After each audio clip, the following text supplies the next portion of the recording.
طلع دغري فوق الكاميرا ولا باللانس؟ جوات اللانس. جوات اللانس. حلو. عم بلعب شخصية سيمون.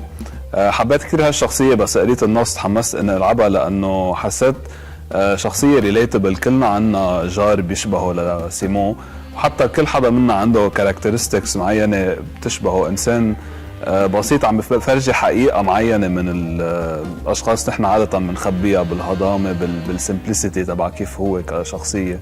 بمحل حسيت حالي ريليت، وبمحل حسيت بعرف كتير عالم تشبه هالشخصية، وكتير فان تو بلاي ككاركتر. المسرحية كمان حبيت اني اكون بارت منها، لانه كمان مسرحية بتحكي عن شيء كلنا عايشينه، 4 آب، الوضع بالوطن، الهجرة، كل شيء عم نعيشه بحياتنا اليومية، وحتى بطريقة كتير يومية كتير كلنا بنعرفها. نحن بحاجة انه نعبر عن هذا الموضوع، وبحس انه العالم بحاجة تشوفنا عم نعبر عن هذا الموضوع. كتير محمس.